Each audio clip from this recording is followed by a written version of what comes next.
Drones. These aerial robots are replacing manned planes. They're revolutionizing warfare by allowing us to see and kill from half a world away.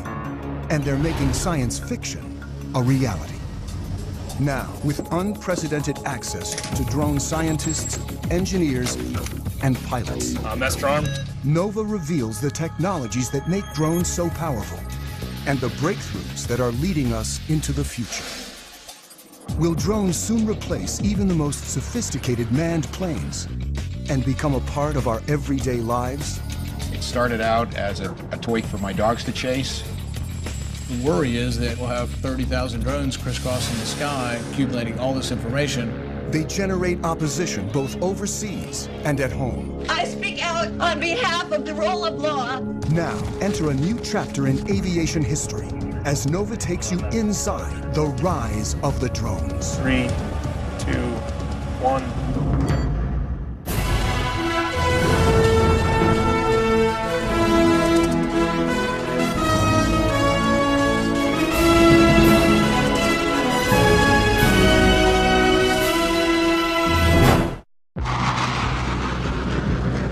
This is the ultimate melding of man and machine.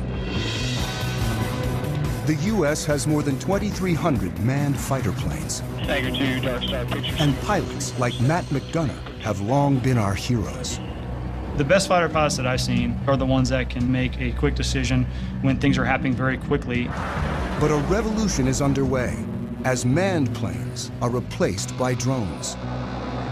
Are we approaching a time when movies like The Terminator become our reality? Oh God, the machines are starting to take over. A time when machines fly, think, and even kill on their own. Drones are aerial robots that carry visual sensors, navigation systems, Target acquired. and sometimes even weapons. They come in all shapes and sizes and go by a variety of names. The United States Air Force uses the term remotely piloted aircraft. They are also known as unmanned aerial vehicles, or as the media likes to call them, drones.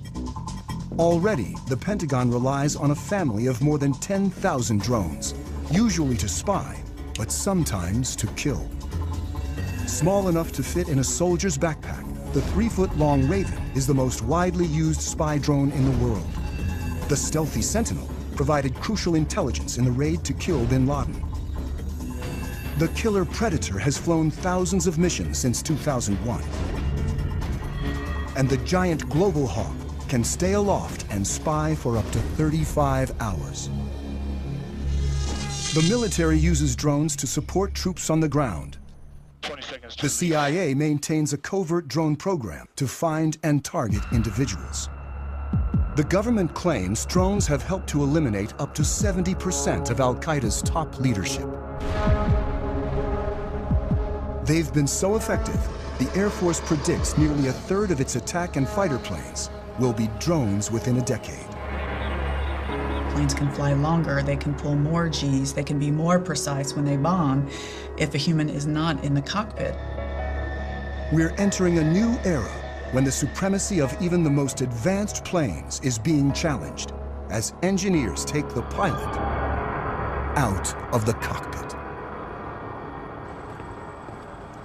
Holloman Air Force Base in southern New Mexico is the largest Air Force training base for operators of remotely piloted aircraft. My name is Chad. I'm a captain in the United States Air Force. For security reasons, we've been asked to cover our last names to prevent us from potentially becoming a target of any kind. Captain Chad has flown remotely piloted aircraft in combat for 3 years, and now teaches pilots to fly the world's most famous killer drone. It's known as the MQ-1, or more commonly, the Predator. The Predator has changed warfare, but it's just a hint of what's to come. Where we are in terms of unmanned aerial vehicles is about the same place we were with biplanes right after World War I. We are at the very, very early stages of realizing what the potential of unmanned aerial vehicles are. Unlike complex fighter planes that are engineered for speed and agility, the Predator is built for endurance, so it needs to be light and efficient. It's the weight of a pickup truck or so, about 2,000 pounds, and it's balanced pretty evenly on the wheels. And with one hand here, I can lift it up and set it back down. The propeller-driven Predator cruises at only 84 miles per hour, and its four-cylinder engine burns about 300 times less fuel than a fighter jet. I can't say exactly how long it can stay up, but it is possible to stay up over 24 hours. A typical fighter plane can only fly for about 2 hours without refueling, and short-angled wings keep it fast and maneuverable. But the Predator hovers 5 miles up, often in uncontested airspace, and its long wings maximize lift. So as you can see, it's got some flex to it. With no pilot to protect, a remotely piloted aircraft is much lighter and simpler than a manned plane. On a fighter, the pilot's support equipment and ejection system alone weigh as much as a Predator, which in place of a cockpit has a satellite control system. It's essentially the brains of the aircraft. It gives us the ability to communicate, control, keep link with the aircraft, and navigate it. The Predator's sensor ball carries daylight and infrared cameras. We can easily make out people from 5-6 miles away. The sensor ball also guides the Predator's 2 Hellfire missiles.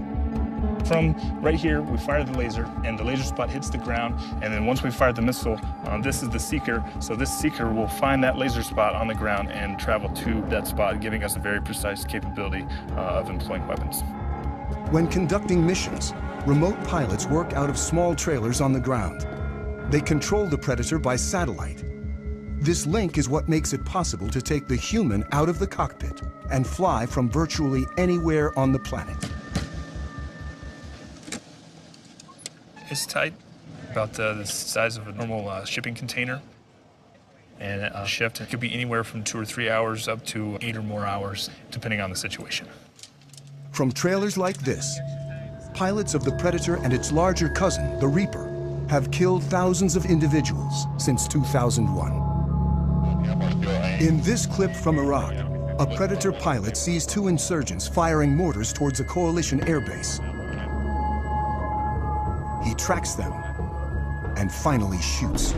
Flash. The pilot's role is to support troops on the ground and go after threats while trying to minimize civilian casualties. With such high stakes, pilots like Chad need ongoing training. Today, he'll be flying the Reaper in an exercise 50 miles away in the New Mexico desert. All right, Greg, you're gonna be my HVI. I have Shadow on station. He's gonna be watching you. You're gonna be on a group of former soldiers working for a company called Rally Point will run an exercise in which Chad will hunt down insurgents in a mock village. We'll strike you there. Once you die, stay there, drive. 2 will play insurgents, and 1 will be a soldier on the ground communicating with Chad. About to take off now, so we're going to push the throttle up. And there we're up in the air. The training mission offers a rare glimpse into the mechanics of how the U.S. uses drones to support troops and prosecute its war on terror. The goal is to make it as realistic as possible so pilots can avoid mistakes when in battle. They should be checking in here probably in the next 20 minutes or so. It's going to be a MQ-9 Reaper. Check. If they're at 25,000 feet, which they generally work, we're not going to be able to see them at all. It takes about half an hour to reach the mock village. Drones like the Reaper can fly on their own using autopilot and preset GPS locations. But the Air Force still keeps human hands on the controls at all times. People have this concept of either it's a manned plane and the pilot's doing everything, or it's an unmanned plane and it's something out of the Terminator movies. The reality is it's in the middle right now for both the manned and the unmanned planes. Our mind tries to put it in terms of robot or human, but the reality is a mix. As Chad pilots the Reaper, his sensor operator, Jay, controls the cameras and lasers. On the ground, the fake insurgents enter the village as the Reaper hovers miles above. Post 4 Relic 20, stay status. Rally from Bones 3-4, we have eyes on the target. Chad gets direction from the soldier, whose handheld receiver and computer allow him to see what Chad sees. Chad's call sign is Bones. The soldier goes by Rally. And Rally from Bones, we have 2 packs moving around inside the northwest corner of the compound. Bones 3-4 from Rally 20, continued shadow. The soldier directs Chad and Jay to follow an HVI, or high-value individual, dressed in black. Rally from Bones 3-4, looks like the one individual wearing black is now getting on the motorcycle and departing the group. Depending on the situation, the decision to kill comes from an intelligence officer who could be anywhere, a battle commander on the ground, or sometimes the pilot.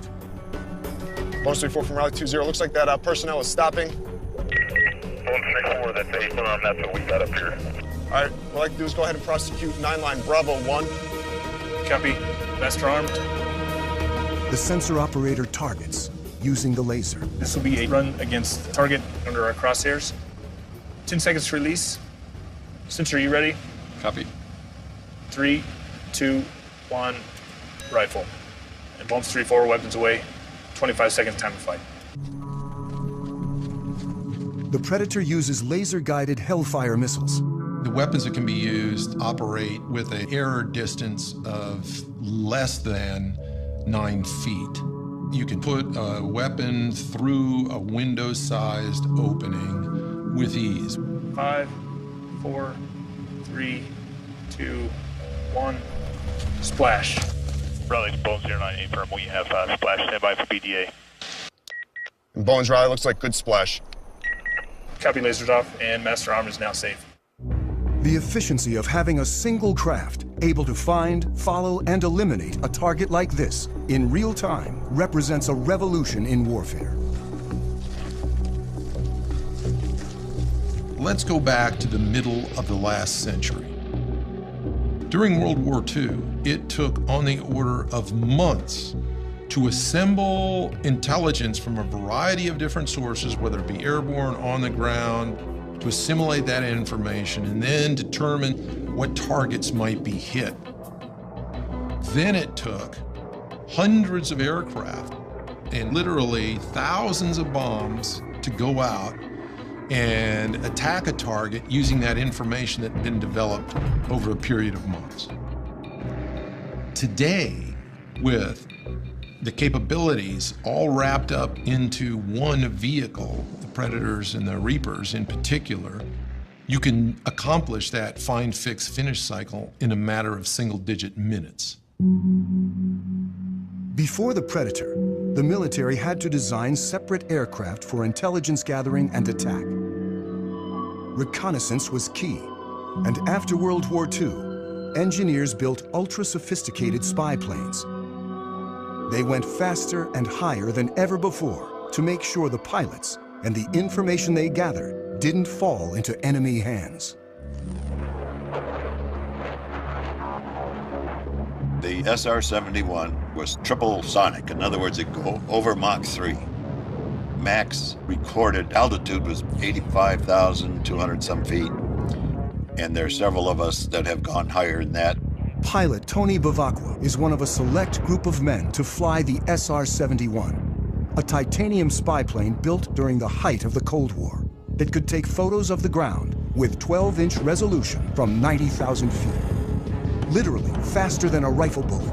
Even missiles were too slow to catch it.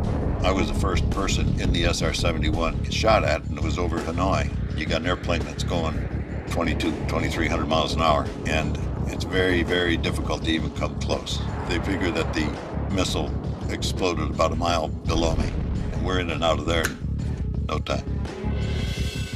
Thank God. The cost of such speed was that the SR-71 needed to be refueled every 2 hours. But there was a slower alternative called the U-2. Bavacqua is one of only 12 pilots to have flown both operationally.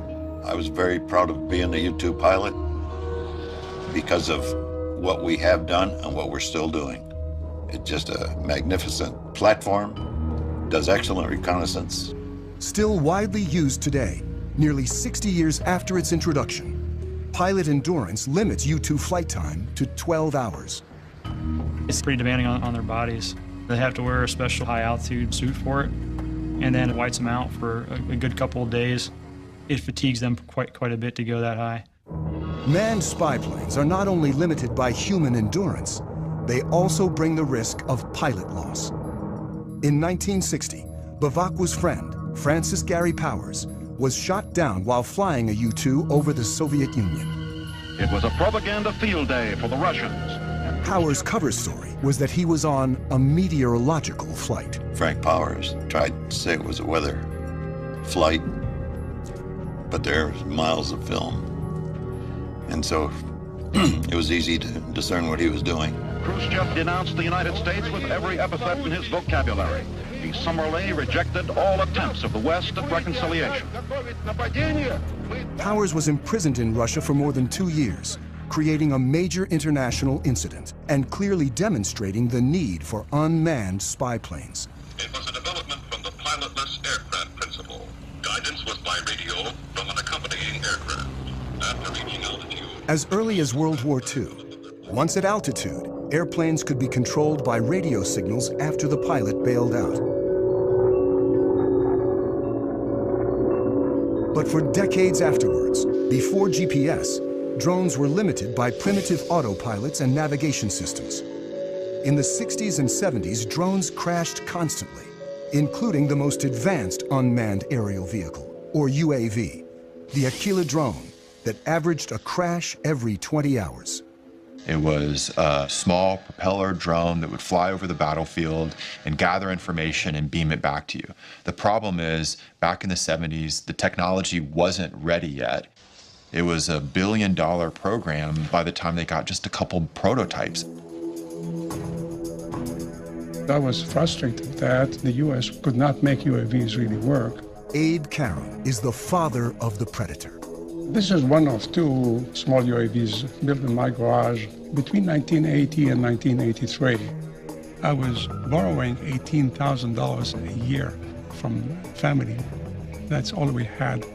Everything was built with the lowest possible technology.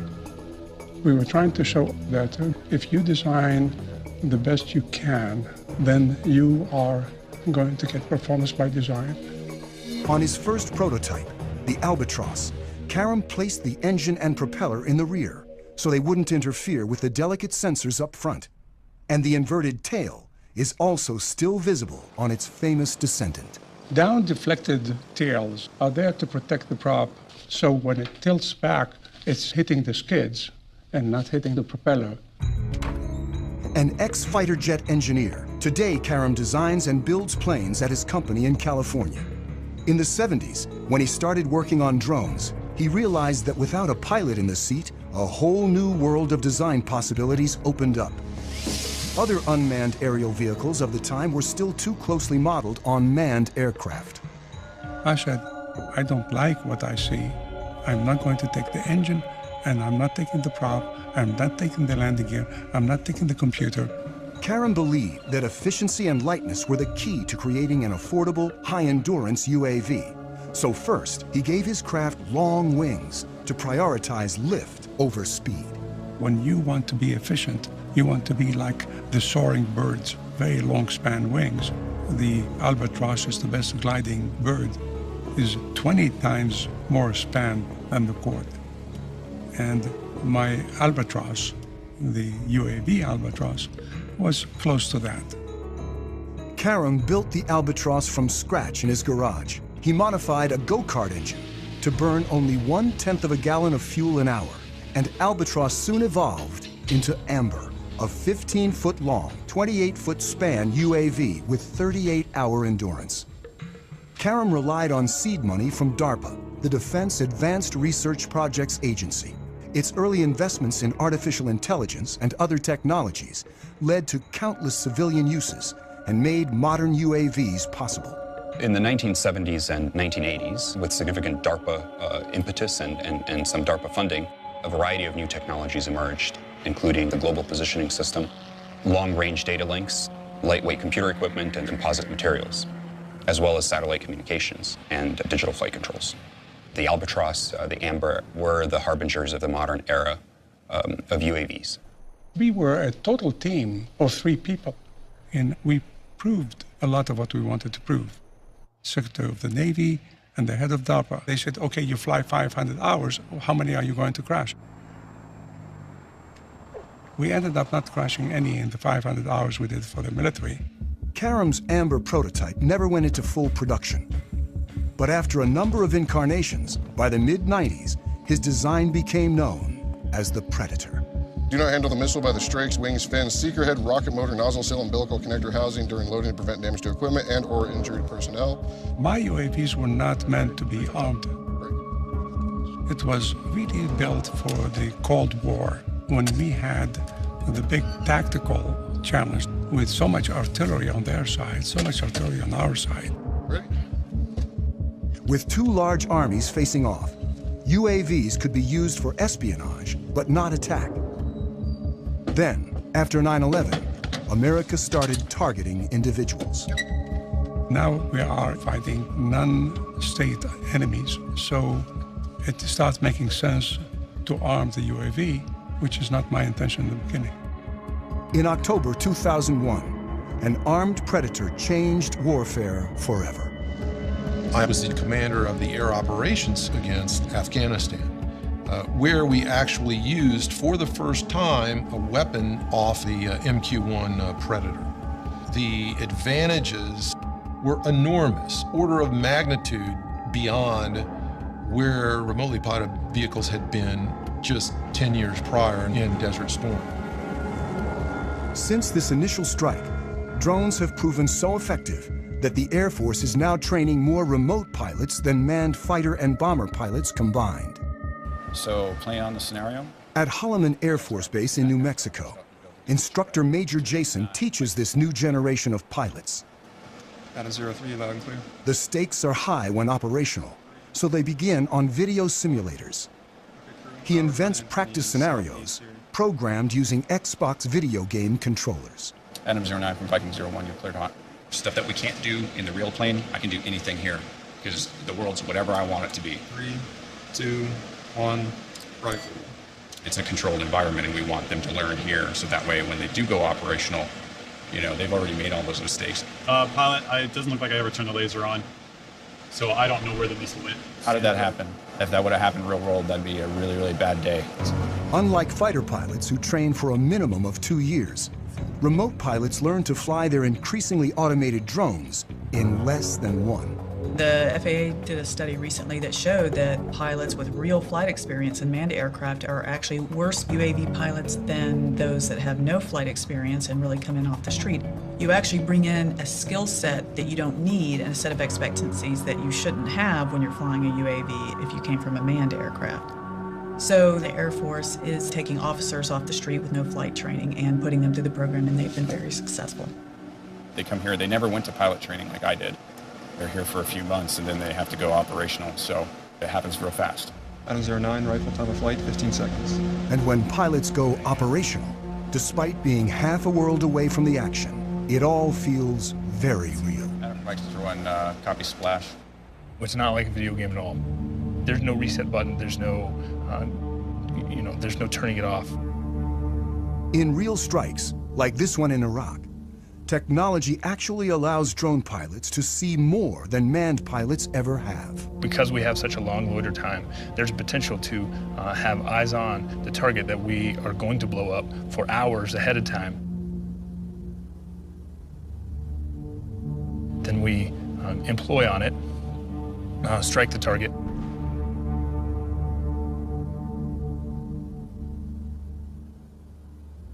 And then stick around for another few hours to watch what happens afterwards.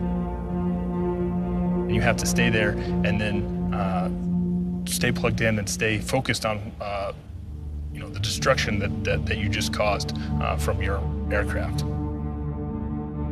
In 2012 alone, the U.S. carried out hundreds of drone strikes across 4 countries. Afghanistan is the only publicly authorized war, while strikes in Pakistan, Somalia, and Yemen are covert CIA operations performed without putting American lives on the line. The technology has enabled us to set aside some of the risk factors of sending a pilot in harm's way. So it's meant that we've conducted a lot more strikes that would have been more problematic if we were using manned systems. The U.S. claims drones have decimated al-Qaeda's top leadership while causing limited civilian casualties. But the facts are hard to come by. We know fairly well how many strikes are occurring. What we don't know is the details. Who the targets were, whether they were actually eliminated, or whether some other people were killed, because verification is very difficult. There are no fully reliable counts of civilian deaths, but some critics claim that as many as 30% of those killed in the broader drone wars are civilians, and that the strikes turn people against the U.S. and violate international law. After more than 10 years of attacks, the U.S. officially acknowledged its use of drones to target al-Qaeda members in April 2012, when presidential advisor John Brennan gave a speech. The United States government conducts targeted strikes against specific al-Qaeda terrorists, sometimes using remotely piloted aircraft, often referred to publicly as drones. He was met with a strong reaction. Hundreds of innocent people we are killing with our drone strikes in Pakistan and in Yemen and Somalia. They deserve an apology from you, Mr. Brennan. I speak out on behalf of the Constitution, on behalf of the rule of law. I love the rule of law. I love my country. You are making us less safe by killing so many innocent people around the world. Shame on you. Thank you. It's very critical that the U.S. public understand what is happening with the use of this technology, because it is being done in the name of the United States. Drone technology enables America to strike virtually anyone, anywhere with ease, regardless of national boundaries. We've seen this deep controversy that surrounds these strikes into places like Pakistan or Yemen or Somalia, and a whole new series of questions for international law. The fact that you're not flying a human being across a national boundary still makes it an invasion of a country. We've entered an era where we are conducting an array of operations using unmanned systems that in a previous generation we would have called war, and we would have treated like war. When you're conducting more than 300 airstrikes into a country, you're conducting the equivalent of at least an air war campaign, but we don't call it that now. Drones can strike with pinpoint precision, but their visual sensors are limited in ways that can lead pilots to make mistakes. As they stand now, the limitations they have with the Predator is not being able for the pilot to look around and see what's going on. When the operator zooms in to see detail, it's like looking through a soda straw, and the pilot loses the broader picture. These individual little small sensor balls could generally see only a very small area on the Earth, even if you're up at 20,000 feet. I can't look out and see that maybe there's something else going on outside and around me. So the crew's grasp of the situation can be limited.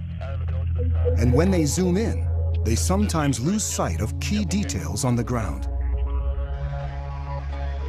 This secret 2010 transcript, obtained by journalists through the Freedom of Information Act, reveals what can go wrong.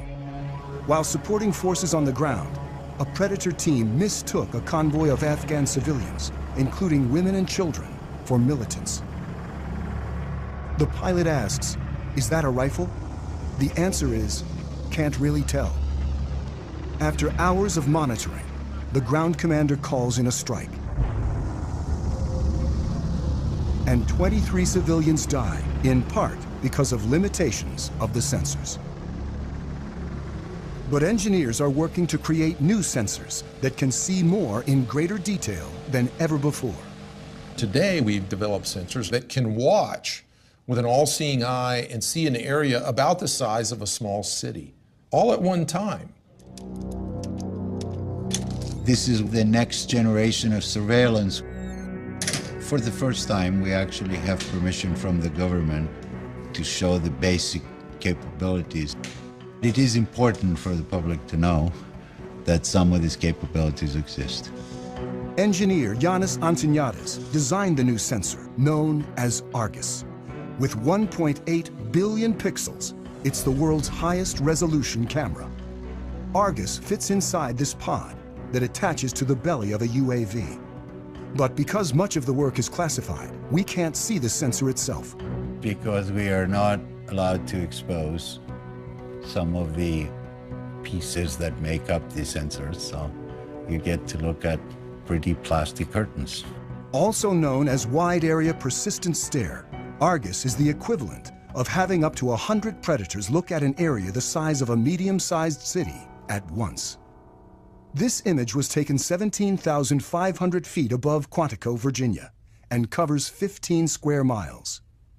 This whole image is at a very, very fine resolution. So if we wanted to know what is going on in any spot along this image, say near this building at this intersection, we can generate a moving image that shows what's going on in the area. Simply by touching the screen, Antoniades has opened up a window showing a detailed area, while still maintaining the broader context. And everything that is a moving object is being automatically tracked. The color boxes represent that the computer has recognized the moving objects. You can see individuals crossing the street. You can see individuals walking in parking lots. There's actually enough resolution to be able to see the people waving their arms or walking around, what kind of clothes they wear. And you could pick the location of where you produce these images anywhere in the entire field of view. Antoniades can open up to 65 windows at once and can see objects as small as 6 inches on the ground. From even 17,500 feet, the white thing that you see flying around is a bird. Argus streams live to the ground and also stores everything, 1 million terabytes of video a day, which is the equivalent of 5,000 hours of high-definition footage. So you can go back and say, I would like to see what happened at this particular location 3 days, 2 hours, 4 minutes ago, and it would actually show you exactly what happened as if you were watching it live. To create the world's highest definition camera, Antoniades needed to design a new imaging chip. But DARPA, the project's funder, wanted to move fast and keep costs down. So he borrowed technology that most people have in their pockets. Inside this cell phone, okay, we find a tiny little camera. So if you were to take off the majority of it, you'd be left with an imaging chip. If you were to take 368 of these and make a big mosaic out of them and start shooting images, now you have Argus. Unlike the Predator camera that limits field of view, Argus melds together video from each of its 368 chips to create a 1.8 billion pixel video stream. This makes it possible to zoom in and still see tremendous detail. Whether Argus has been deployed in the field is classified. I'm not at liberty to discuss plans with the government, but if we had our choice, we would like Argus to be over the same area 24 hours a day, 7 days a week. That's not very easily achievable with manned platforms. This is where UAVs come in, and they're absolutely the perfect platform.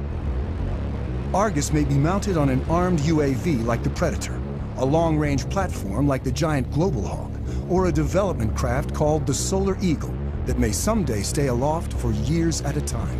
The U.S. Air Force right now has the ability to archive every single video that comes off of every single UAV. We're moving to an increasingly electronic society where our movements are going to be tracked. While technologies like Argus are expanding the reconnaissance power of UAVs, unmanned aircraft remain vulnerable in other ways.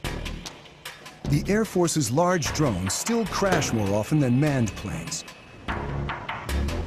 The $100 million Global Hawk is nearly 3 times more likely to crash than the U-2 it was designed to replace. Even if there's no pilot to lose, when a drone goes down, it can still be a problem. It doesn't take a thermonuclear brain surgeon to figure out that if you are operating a highly advanced, technologically capable system, that you'd prefer not for it to fall into adversary hands. In 2011, an American spy drone, the RQ-170 Sentinel, was lost over Iran. there was a problem with the aircraft, and it landed in an area it shouldn't have landed in, and that's about all I'm going to say. The Iranians claim they hacked into the drone's control system and took over the craft. And in theory, it is possible to take over any computerized system. You could never call up Maverick in his F-14 if the movie's, Top Gun, and you say, Maverick, talk to me, Goose. Recode all American jets as Russian jets. Tom Cruise would have, laughed his weird cackle and said, no way, man. With a computer, you can do that. Either jam it or even more so, co-opt its operations. And it's a whole new era in war. Opens up a lot of new possibilities and, of course, huge new dangers to think about. Why the Sentinel went down remains classified. But experts point out that drones often crash for very basic reasons. UAVs sometimes aren't that smart. Their self-diagnosis isn't all that smart. And by the time they have a problem, it's too late. You lose the link, lose power, and you're gone. Control can be lost for a number of reasons. When Reaper pilot Chad simply banks too sharply, he loses the satellite link. Uh-oh. The picture freezes, and he's momentarily flying blind. That was me turning. He quickly levels the craft and restores the link. I was turning aggressively, and it had trouble keeping up the satellite link. There is a degree of vulnerability involved with remotely piloted aircraft that have a command link, where they're actually operated by operators, that you can overcome by having a human in the cockpit. Dark Star, football. If for some reason I all of a sudden hear an increase in airspeed, I start to feel a roll, and I'm not intending for that to happen, well, something is going wrong, and I now need to make sure that I'm doing what I need to be doing. Unlike manned planes, drones depend on control links that can be lost, or potentially, as may have happened with the Sentinel, even taken over by the enemy. But what if a craft could operate on its own, free of any links, and even make its own decisions? In a lab at the University of Pennsylvania, Vijay Kumar is funded in part by the military to create autonomous drones that don't need external links, and like us, can sense their environment. What you see on this robot are these two chips here, which are essentially rate gyroscopes. These play the same role as the semicircular canals in the human body, located near the ears, which essentially tell us orientation. So the rate gyroscopes that are on board can actually measure these angular velocities at thousands of times a second. This chip here is the accelerometer, and this allows the robot to sense accelerations in the lateral direction. So these are analogs to the otolith organs that measure acceleration in the human head. When a human pilot feels an unexpected change in acceleration, he knows to adjust the aircraft. And the robots do exactly the same thing. The sensors adjust the craft by changing the relative velocities of the rotors and allow the drones to follow a leader with precision. A fundamental problem in coordinating multiple robots is the ability to maintain formations. What a robot has to do is determine where its neighbors are and figure out what the relative position is, and then monitor that relative separation very carefully. You only need to tell one robot how to move, and the other robots essentially maintain formation by just keeping a specified relative distance. In the figure eight, they come within inches of each other, so they have to combat aerodynamic effects from their neighbors, and they have to have very, very precise control.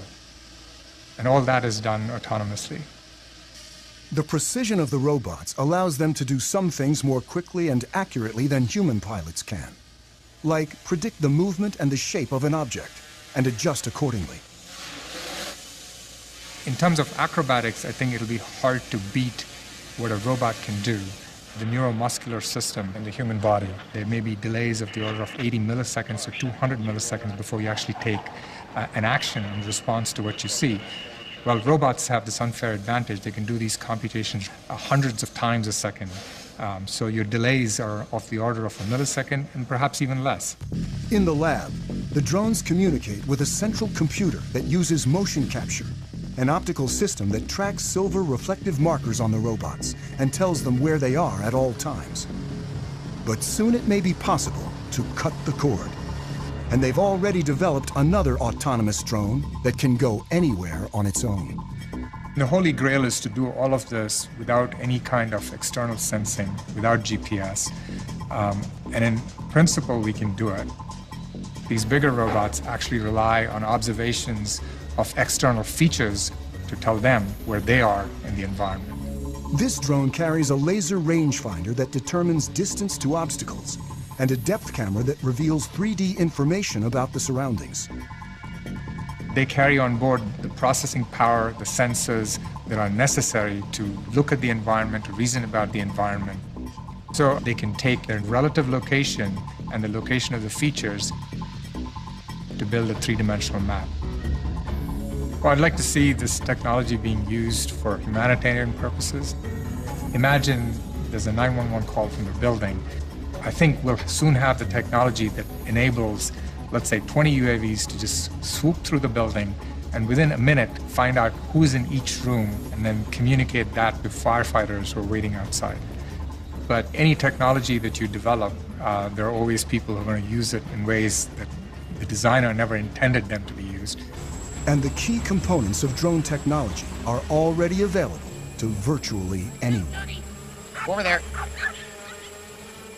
I got into the hobby about 4 years ago. It started out as a toy for my dogs to chase. I'm pretty obsessed with the hobby. I am currently single, have been for 30 years. No kids. I just live here with my 3 dogs, and I get to spend nearly every night and every weekend working on these things. Corey Brixon of Orange County, California, is one of tens of thousands of drone hobbyists across the country. The basic quadcopter is about $500, which is the frame, the motors, the speed controllers, the electronics that you need. This is actually the GPS sensor, and that's sending the signals out to the satellites. The cameras, as small as they are, they're high-definition footage. Like the Predator, Corey's quadrotor has a programmable autopilot that uses GPS to navigate. He can set locations, altitude, and speed so the craft can fly autonomously. Corey flies for fun, but drones, small and large, are increasingly used domestically for more serious purposes. The Border Patrol searches for illegal migrants with Predators. Police departments are turning to smaller drones for reconnaissance. And thousands of individuals use them for their own, sometimes political, ends. We don't consider ourselves to be animal rights activists. We're investigators. Some of our targets are the pigeon shooters in Pennsylvania, so we had the copter up filming what's going on. There were a couple of shots, and it's slowly losing altitude. And then it takes one more shot, and it's down in the trees. You can hear the shooters start cheering and laughing and all that kind of thing. What they didn't know is that we had more. This incident is the first known shoot-down of a domestic drone, but it may not be the last. The spread of drones has raised concerns about privacy and even led one senator to propose legislation limiting domestic use. I think anybody that can use a device to peer into your activities, even if it's from the air outside your window or the air above your property, I think there's a right to privacy. And I'm all for making sure that, you know, all these drones don't come back from Afghanistan and Iraq and get put to purpose here that isn't consistent with our constitutional bearings. The worry is that in 2 or 3 years, we'll have 30,000 drones crisscrossing the sky, accumulating all this information. It's a game changer, but it's not just an American revolution.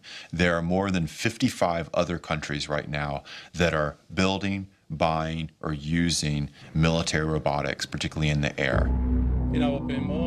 Iran recently announced it has its own armed drone with a range of over 1,000 miles. It's not known whether any of the technology was adopted from the lost U.S. Sentinel. But in the drone's arms race, the U.S. is constantly developing new technologies, like a small flying camera with a twist called Switchblade. The Switchblade will launch out of this tube, and the wings, the tail, the propeller will all spring open. That's why it's called Switchblade. And so when the operator finds the target by looking into the viewing screen, he'll then send a command to the Switchblade, that'll enable a Switchblade to basically hone in on that target and detonate its explosive charge upon contact. It's a tool that our customers are very excited about, and it's a tool we think will protect our forces and help save innocent lives. Switchblade's already been deployed, and a killer drone that may someday replace a manned fighter is on the horizon. And it's really about a decade ago, some folks got together and they said, what if we want to put unmanned aircraft on an aircraft carrier? How do we do that? This X-47B prototype is the world's first tailless fighter-sized drone. But it's still a year or two away from its first goal, to take off and land on an aircraft carrier. We're maturing the technology required to take this unmanned vehicle to land on the flight deck autonomously.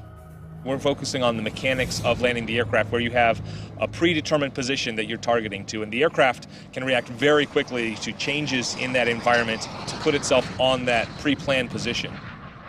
The system has a lot of sensors, a lot of instrumentation on it, so it knows how all of its subsystems are behaving. It knows how its engine and all of its control surfaces are performing at any time.